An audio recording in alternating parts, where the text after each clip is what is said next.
Bonjour et bienvenue sur cette vidéo avec Claire, votre conseillère en allaitement et en parentalité. Votre bébé est hospitalisé en néonatologie, peut-être parce qu'il est né trop tôt ou parce qu'il est né trop petit, ou les deux, ça va souvent ensemble, ou pour une autre raison, une maladie, une difficulté particulière.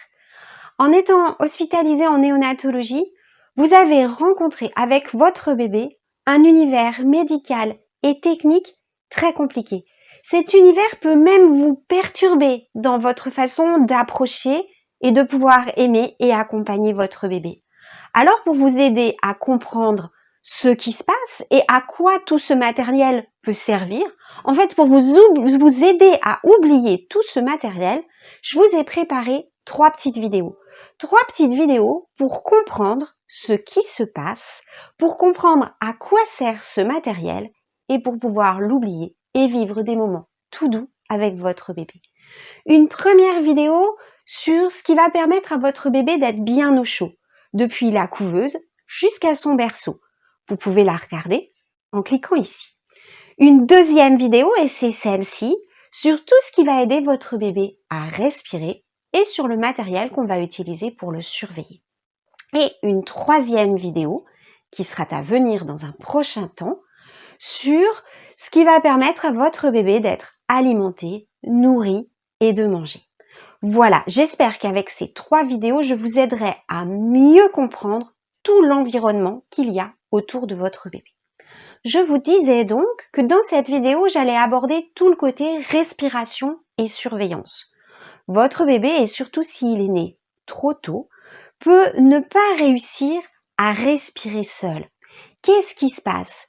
Dans les poumons, nous avons un liquide qui permet aux alvéoles pulmonaires, aux poumons, de pouvoir s'ouvrir et se refermer, s'ouvrir et se refermer. Peut-être que vous avez déjà soufflé dans un ballon de baudruche. Vous savez, la première fois quand on souffle dedans, c'est très difficile. Et puis ensuite, quand on a mis de l'air, mais aussi un petit peu de salive pour humidifier ça, eh bien, ça se passe mieux.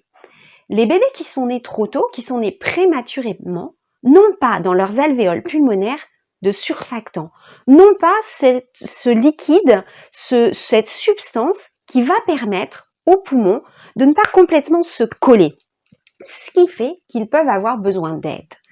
Alors, ils peuvent être intubés, tout le monde connaît ce mot, ça veut dire un petit tube qui va descendre dans leur voie respiratoire, par lequel on va mettre ce liquide qui permet aux poumons de pouvoir s'ouvrir et se refermer, inspirer et expirer plus facilement.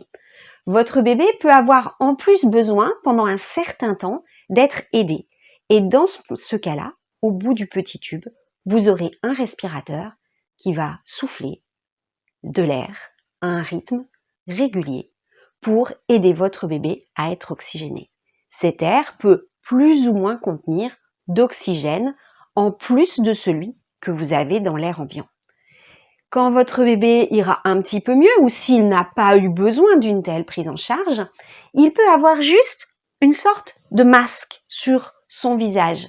Ce masque va pousser l'air dans ses poumons de façon répétitive, soit au moment où votre bébé va déclencher une inspiration pour l'aider, soit vraiment pour déclencher avec lui l'inspiration.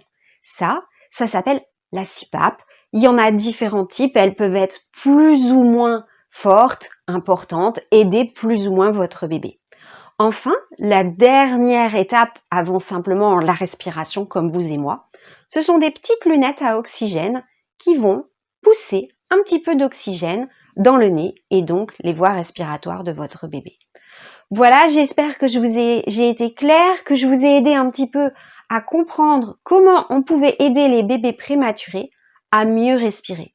Bien sûr, pas besoin de vous l'expliciter, mais un bébé qui ne respirerait pas suffisamment, qui n'aurait pas assez d'oxygène qui passe dans son sang, prendrait des risques pour nombreux de ses organes et puis se fatiguerait et s'épuiserait.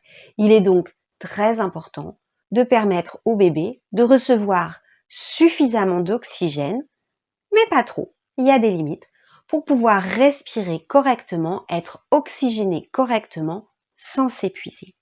C'est pour ça que dans cette vidéo, je vais aussi vous parler des petits appareils qui permettent de surveiller votre bébé. Vous avez très certainement remarqué cette espèce de télé qu'il y a, alors soit à la tête du petit berceau, de la couveuse de votre bébé, mais pas forcément, parfois, et même toujours d'ailleurs, ces scopes sont reportés dans une salle de surveillance où les infirmières peuvent les surveiller en permanence. Vous allez voir sur votre bébé des petits autocollants collés.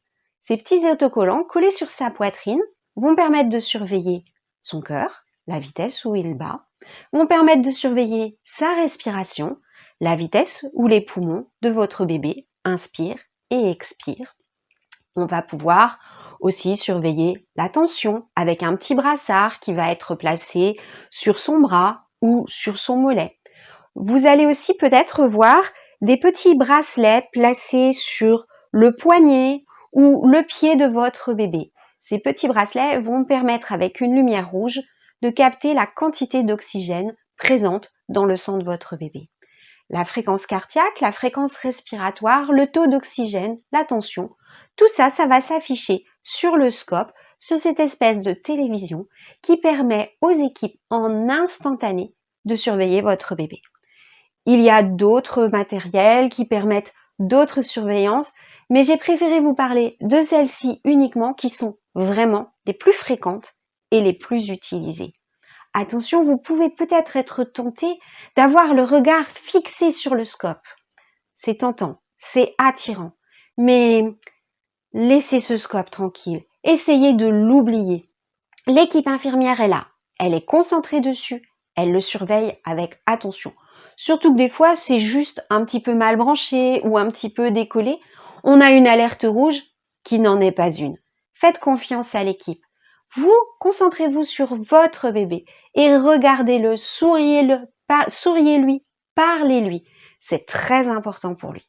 Voilà, j'espère que je vous ai aidé et que je vous ai été utile avec cette vidéo, qu'elle vous a permis de mieux comprendre à quoi servent ces différents matériels. Et si c'est le cas, vous pouvez cliquer sur j'aime.